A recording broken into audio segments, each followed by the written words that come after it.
നിങ്ങൾ മനസ്സിലാക്കേണ്ടത് പി ഹരീന്ദ്രൻ എന്ന് പറഞ്ഞാൽ RSSന്റെ ഏറ്റവും ഭീകരമായ ആക്രമണത്തിന് വിധേയപ്പെടേണ്ട പലതവണ അത്ഭുതകരമായി രക്ഷപ്പെട്ടയാളാണ് പി ഹരീന്ദ്രൻ. വർഗീയതക്കെതിരായിട്ട് അതിശക്തമായ നിലപാട് സ്വീകരിക്കുന്ന ആളാണ് പി ഹരീന്ദ്രൻ. RSS ചുരുങ്ങിയത് ഒരു 5 തവണയെങ്കിലും ഹരീന്ദ്രനെ കൊലപ്പെടുത്താൻ വേണ്ടി ശ്രമിച്ചിട്ടുണ്ടാവും. അത്ഭുതകരമായി രക്ഷപ്പെട്ടയാണ് ഓരോ സന്ദർഭങ്ങളിൽ. ആ ഹരീന്ദ്രനെ നിങ്ങൾ ദയവ് ചെയ്ത് വർഗീയവാദിയാക്കരുത്. മീഡിയ വണ്ണിനോട് ഞാൻ പ്രത്യേകമായിട്ട് പറയണം. മീഡിയ വണ്ണിന്റെ വാർത്തയും ജമാഅത്തെ ഇസ്ലാമിയുടെ പ്രചരണവും കേട്ട് അത് തന്നെയാണ് ഇപ്പോൾ മുസ്ലിം ലീഗിന്റെ ഏറ്റവും പ്രധാനപ്പെട്ട സോഴ്സ് എന്ന് പറയുന്നത്. മുസ്ലിം ലീഗ് ഇപ്പൊ ജമാഅത്തെ ഇസ്ലാമി വൽക്കരിച്ചുകൊണ്ടിരിക്കുകയാണ്. മുസ്ലിം ലീഗ് ഇപ്പോൾ SDPI വൽക്കരിച്ചുകൊണ്ടിരിക്കുകയാണ്. അവരുടെ രാഷ്ട്രീയമാണ് ഇപ്പൊ മുസ്ലിം ലീഗ് എടുത്ത് നടക്കുന്നത്. പൂർണ്ണമായിട്ടും മുസ്ലിം ലീഗിനെ ഈ മതരാഷ്ട്രവാദികളുടെ രാഷ്ട്രീയം പിടികൂടി കഴിഞ്ഞിരിക്കുകയാണ്.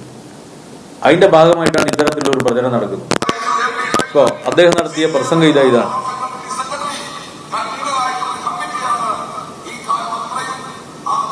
CPMന്റെ സെക്രട്ടറി കൺവീനറായിട്ടുള്ള നിങ്ങൾ കേട്ടു.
എന്നാ അതിന്റെ അർത്ഥം SDPI കുറിച്ചാണ് അദ്ദേഹം പറയുന്നത്.